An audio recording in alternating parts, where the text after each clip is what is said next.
The evening sky over Cedar Ridge, Colorado, was painted with shades of orange and purple as the sun slowly disappeared behind the Rocky Mountains. The small American town looked peaceful, yet inside one modest house, 29-year-old Ethan Walker sat alone with his head bowed. Only a few months earlier, Ethan had been living the life he had always dreamed of. He had a stable job as a construction project manager, a loving family, and plans to start his own business.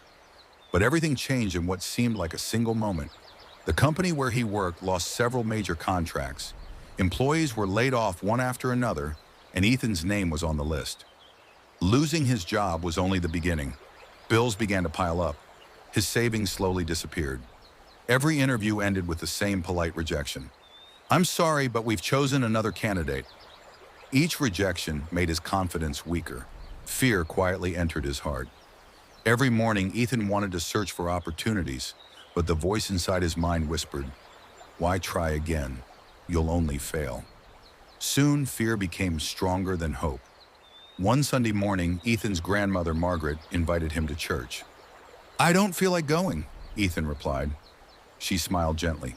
"Sometimes the place you least want to visit is exactly where God wants to meet you."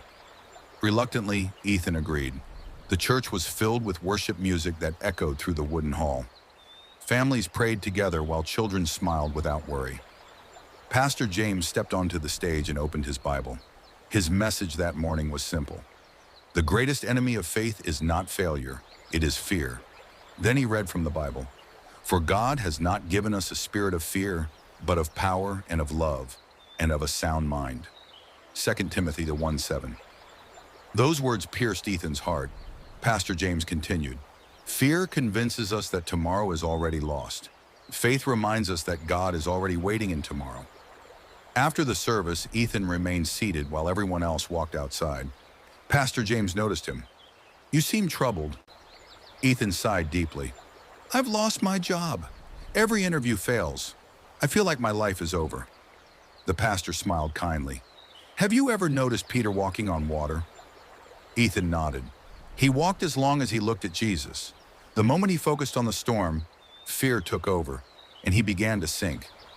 The pastor paused. "The storm didn't sink Peter, fear did." Those words echoed in Ethan's heart long after he left the church.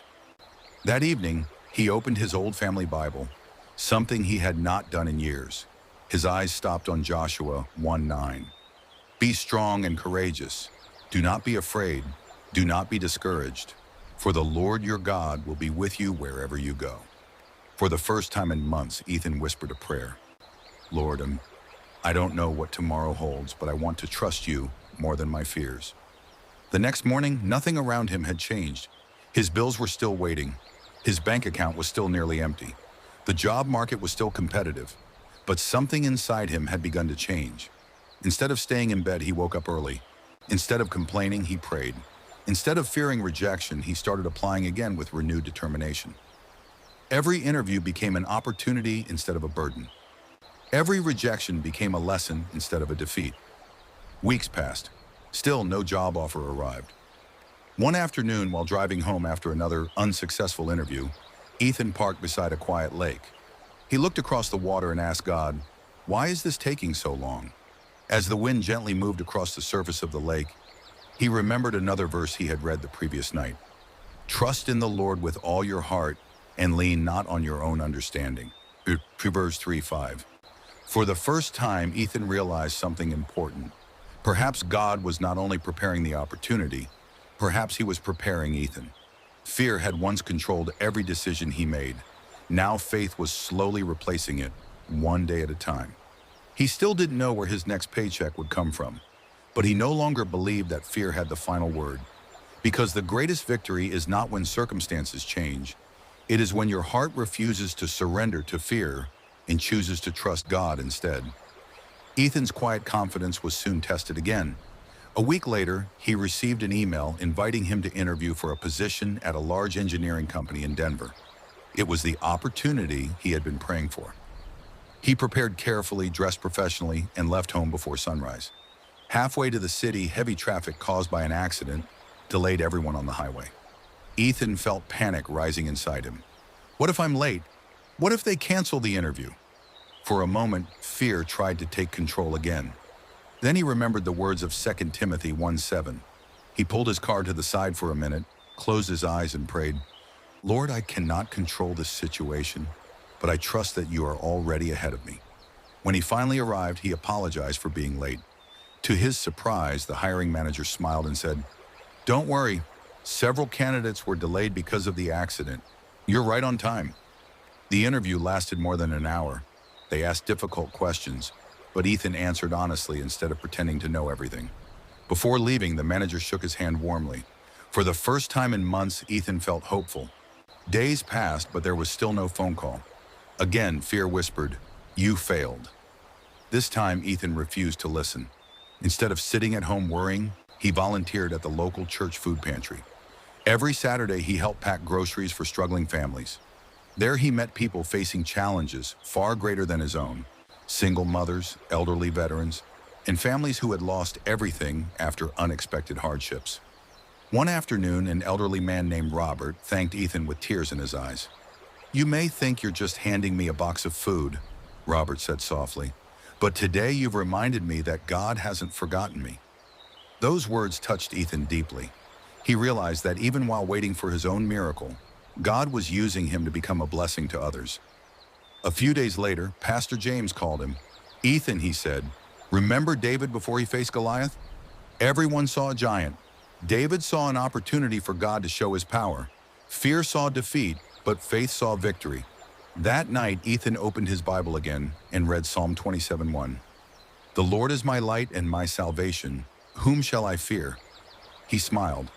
For the first time, that verse was no longer just words on a page. It had become the foundation of his life. The very next morning, his phone rang. It was the engineering company. "Ethan," the hiring manager said, "we were impressed not only by your experience, but also by your character. We'd like to offer you the position." Tears filled Ethan's eyes.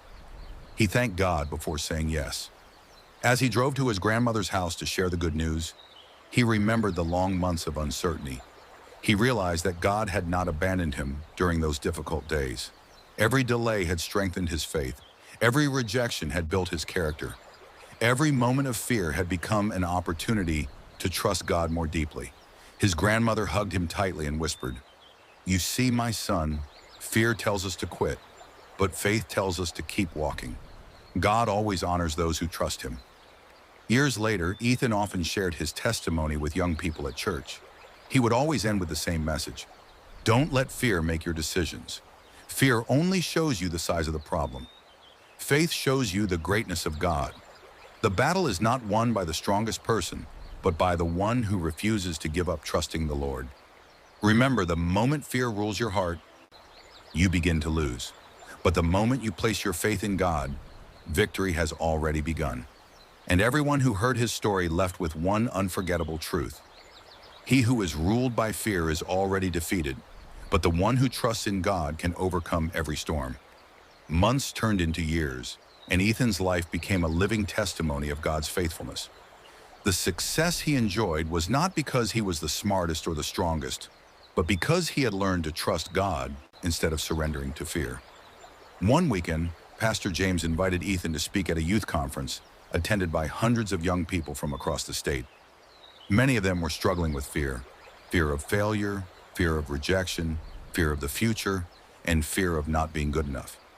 Standing on the stage, Ethan held up his old Bible, the same one he had opened during the darkest season of his life. "I once believed that my life was over," he began. "I thought losing my job meant losing my purpose. But God showed me that our circumstances do not define our future. Our faith does." The audience listened in complete silence. Ethan continued, "The enemy wants you to believe that fear is wisdom, but fear without faith becomes a prison. God never promised that life would be free of storms. He promised that he would never leave us in the middle of them." He then read Isaiah 41:10, "Fear not, for I am with you. Be not dismayed, for I am your God. I will strengthen you and help you. I will uphold you with my righteous right hand." Those words filled the room with hope. After the conference, many young people came forward. Some admitted they had been ready to give up on their dreams.